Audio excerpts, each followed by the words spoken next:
नमस्कार, इंडिया हाट पर बहुत स्वागत है आपका। हम हाजिर हुए इस वक्त की बड़ी खबर लेके, जो कि लखीमपुर खीरी से है, जहां चीनी मिल के पूर्व डायरेक्टर का पर्चा खारिज हुआ है। विनोद शर्मा ने आरोप से मांगा स्पष्टीकरण। वर्तमान में पत्नी हैं चीनी मिल की डायरेक्टर। सरजू सहकारी चीनी मिल के डेलीगेट में चुनाव में पूर्व में डायरेक्टर रह चुके विनोद वर्मा का ही पर्चा हो गया है खारिज। वर्तमान में विनोद की पत्नी हैं चीनी मिल की डायरेक्टर। पर्चा खारिज होने से परेशान विनोद वर्मा ने आरओ से लिखित में पर्चा खारिज होने का स्पष्टीकरण मांगा है। कई बार चीनी मिल के डायरेक्टर के प्रत्याशी विनोद वर्मा का कहना है कि पर्चा भरे जाने से सभी नियम की उन्हें भली भांति जानकारी भी सत्ता पक्ष के इशारे पर उनका पर्चा खारिज कर दिया गया है। इस वक्त उत्तर प्रदेश के लखीमपुर खीरी से, जहां पर सरजू सहकारी चीनी मिल के डेलीगेट के चुनाव में डायरेक्टर रह चुके विनोद वर्मा का ही पर्चा खारिज हो गया है। वह की पत्नी है चीनी मिल की डायरेक्टर। पर्चा खारिज होने से हैरान विनोद वर्मा ने आरओ से लिखित में पर्चा खारिज स्पष्टीकरण मांग लिया है। बता दें, कई बार चीनी मिल के डायरेक्टर रह चुके प्रत्याशी विनोद वर्मा का कहना है कि पर्चा भरे जाने संबंधी सभी नियम कानून की उन्हें भली भांति जानकारी है, बावजूद उसके सत्ता पक्ष के इशारे पर उनका पर्चा खारिज कर दिया गया है। इस वक्त की बड़ी खबर लखीमपुर खीरी से, जहां पर चीनी मिल के पूर्व डायरेक्टर का पर्चा खारिज हुआ है। विनोद वर्मा नाम है उनका, और उन्होंने आरओ से बाकायदा लिखित में स्पष्टीकरण मांग लिया है। और एक बात यह भी है कि वर्तमान में उनकी पत्नी चीनी मिल की डायरेक्टर है। तो उस वक्त की बड़ी खबर, चीनी मिल के पूर्व डायरेक्टर का पर्चा खारिज हो गया है। वर्तमान में उन्हीं की पत्नी चीनी मिल की डायरेक्टर हैं, और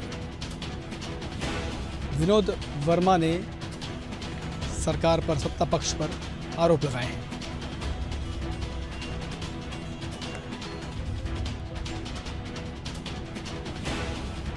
तो विनोद वर्मा ने आरोप से मांगा स्पष्टीकरण। वर्तमान में उन्हीं की पत्नी चीनी मिल के डायरेक्टर हैं।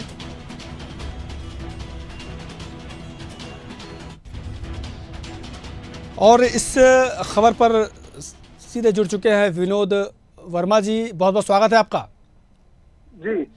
विनोद जी, क्या कुछ कारण रहा कि आपका पर्चा खारिज कर दिया गया? क्योंकि आप तो पहले भी डायरेक्टर रह चुके हैं। क्या कुछ वजह मानते हैं आप? ये राजनीतिक विद्वेष भावना से खारिज कराया गया है जी। पर्चे में मेरे कोई कमी नहीं थी। मैं अपने पूरे संचालकीय क्षेत्र के सभी पर्चे मैंने ही भरवाए थे। करीब 20-22 पर्चे भरवाए थे हमने। और मेरा जो पर्चा था उसकी फोटोकॉपी की रिसीविंग भी है मेरे पास जी। हाँ। तो क्या कुछ कहा गया? क्या कह के आपको आपका खर्चा जो पर्चा है वो खारिज कर दिया गया है? अधिकारी पहले निकल गए, सूची छिपा ली गई। उसके बाद में जब निर्वाचन अधिकारी, सहायक निर्वाचन अधिकारी निकल गए, उसके बाद में सूची चस्पा कराई गई। अच्छा, तो सर, जो सहकारी जो चीनी मिल है सरजू, उसकी जो डायरेक्टर है अभी, वो बताया जा रहा है कि वो आपकी पत्नी है। हाँ, मेरी पत्नी है। महिला के लिए सीट मेरी आरक्षित थी निघासन से, तो इसलिए मेरी पत्नी डायरेक्टर थी। इसके पहले मैं डायरेक्टर था जी। तो अब इससे लेकर, जब आपका पर्चा खारिज हो गया, इससे लेकर क्या कुछ आगे की आप कार्रवाई करने के मूड में है फिलहाल? हम लोग यहाँ पर कोई सक्षम अधिकारी नहीं आया है। हम लोग पूरे हमारे लोगों के साथी समर्थक सब धरने पर बैठे हुए हैं। चीनी मिल गेट के सामने धरने पर इस समय बैठे हुए हैं। कोई सक्षम अधिकारी नहीं आया। अच्छा, तो जो आपकी जो पत्नी है, जो वर्तमान में चीनी मिल की डायरेक्टर है, क्या उनसे आपकी बातचीत हुई है इसे लेकर? हाँ, उनसे बातचीत हुई है। वो कुछ अस्वस्थ थी, इसलिए जो है यहाँ पर नहीं आई हैं। बाकी और लोग सब आई हैं, महिलाएं भी हैं यहाँ पर बैठी। तो सर, आप सत्ता पक्ष पर आप आरोप लगा रहे हैं, तो इसका क्या आपका कोई सबूत है? आप किस आधार पर ये कह रहे हैं कि सत्ता पक्ष के इशारे पर ये आपका पर्चा खारिज किया गया है?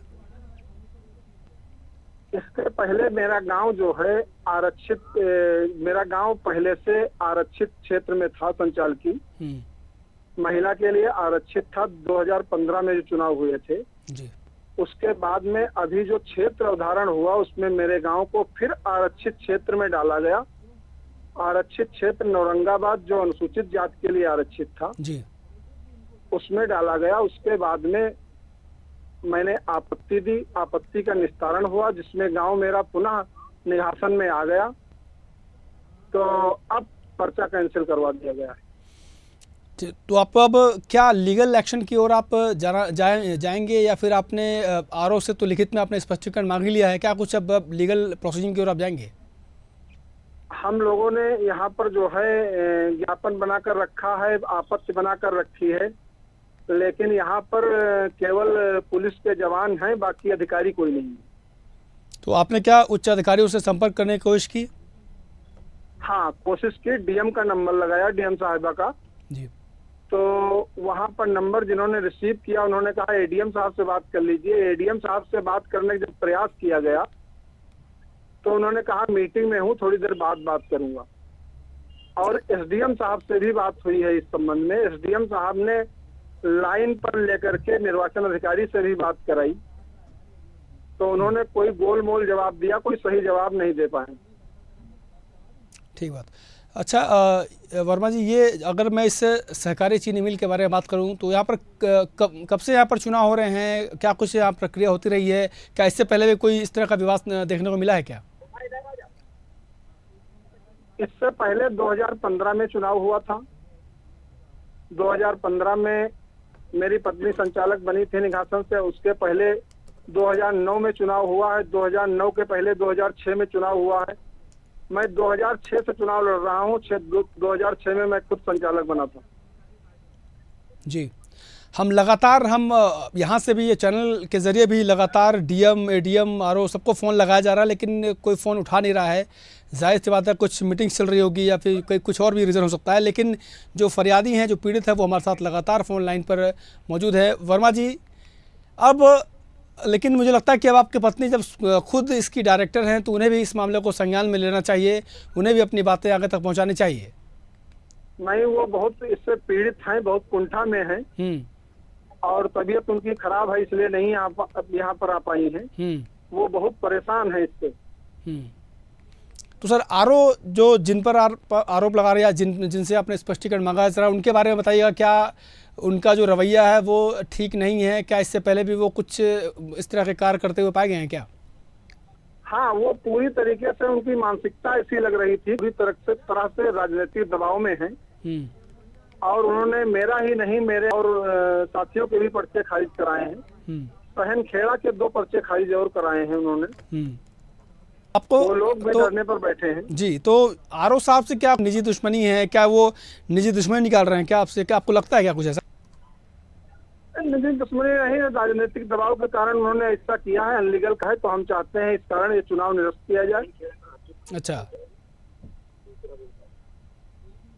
तो आप चाहते हैं कि ये जो चुनाव वो पूरा का पूरा रद्द हो जाए? ऐसा क्यों सर?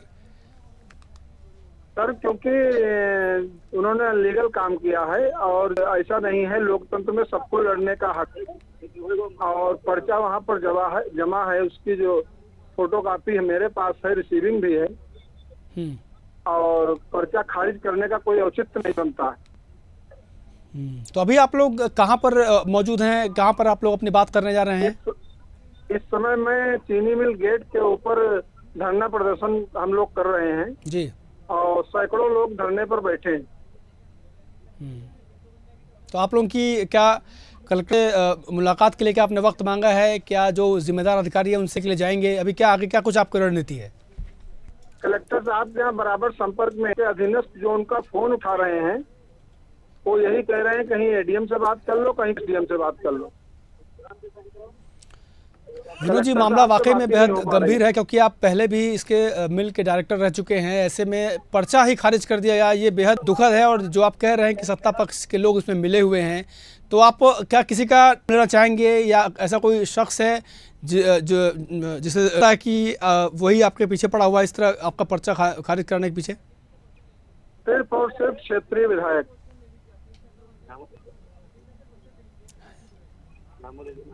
हमारे साथ चैनल हेड अकील सिद्दीकी मौजूद है। अकील जी, बहुत बहुत स्वागत है आपका। जी अनंत। अकील जी, ये जो मामला है बड़ा, जो इसके पीछे पीड़ित हैं उनसे हम लगातार बात कर, हमारे साथ जुड़े हुए भी हैं। बताइए, चीनी मिल जो चुनाव होना है इनका, सहकारिता वाला चीनी मिल का जो चुनाव होना है, उसमें इनका पर्चा ही खारिज कर दिया गया। इसे आप क्योंकि ये डायरेक्टर रह चुके हैं, ऐसे में उन्होंने अपने गलती की हो ऐसा कोई गुंजाइश नहीं है, लेकिन पर्चा खारिज करना कहीं ना कहीं इसमें एक राजनीतिक द्वेष की बात सामने आ रही है, जैसा कि ये भी कह रहे हैं। निश्चित तौर पे आनी यही वजह ही होगी, क्योंकि निश्चित तौर पे देखिए कई बार चीनी मिल के अगर डायरेक्टर रहे तो मुझे लगी बारीकी से इन्होंने पर्चे को भरा होगा, एक एक बिंदु को भरा होगा। मुझे नहीं लगता कि वो लापरवाही किया होगा उन्होंने साफ तौर पे इन्होंने भी कहा है कि मैं संबंधित सभी नियम कानून की उन्हें भली भांति जानकारी है। तो ये एक आरोप जो इस तरह वो लगा रहे हैं कि कहने के सत्ता पक्ष के विधायक ने ऐसा कराया है, और ये लोकतंत्र में लड़ने का अधिकार सबको होता है। निश्चित तौर पे ये हमेशा लखीमपुर कोई नया नहीं है। आपको याद होगा आनंद की जब ब्लॉक प्रमुख का चुनाव हुआ था, मुझे याद है 2 वर्ष पहले, तो उसमें भी इसी तरह ही हरकतें हुई थी और मौजूदा विधायक ने ही ब्लॉक प्रमुख जो प्रत्याशी थी महिला, उसे अंदर पर्चा दाखिल करने नहीं दिया गया था। पर्चा गेट के बाहर उसके साथ चीन हरण हुआ था, साड़ियां तक थी। वो बहुत ज्यादा पॉपुलर हुआ था, हम लोगों ने उसको बड़ी प्रमुखता से खबर दिखाई थी, उसमें कार्रवाई भी हुई थी। हालांकि लखीमपुर बड़ी चर्चित इलाका है जहां से इन्होंने ये भी जो प्रत्याशी है वहां ये बराबर ये घटनाएं होती है, और आरोप जो लग रहा है वो मौजूदा विधायक पर लग रहा है।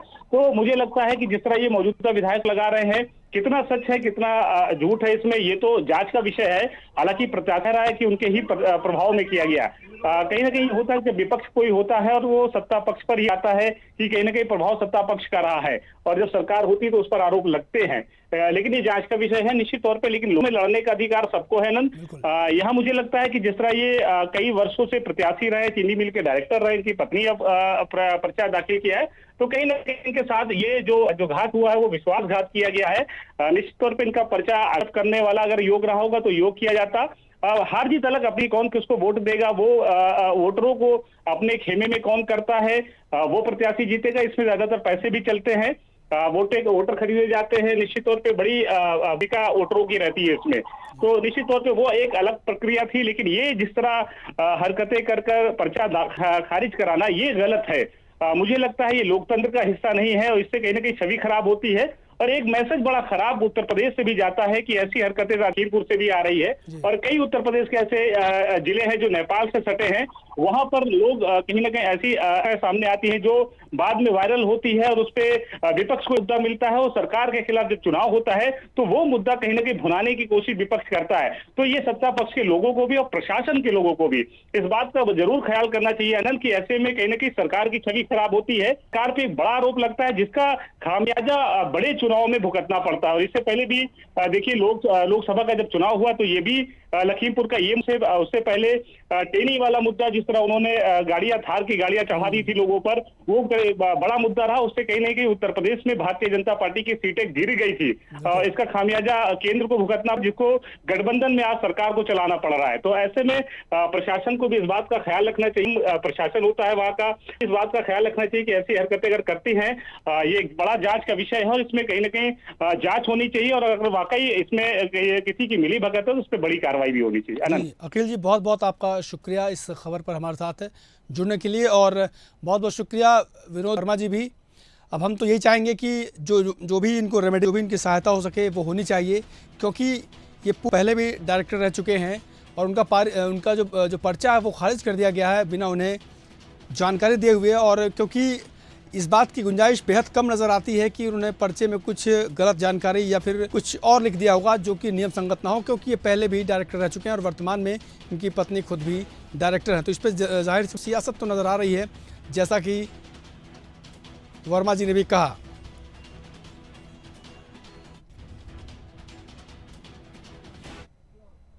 तो इस बुलेटिन में फिलहाल इतना ही, लेकिन खबरों के तमाम अपडेट के लिए आप देखते रहिए इंड। नमस्कार।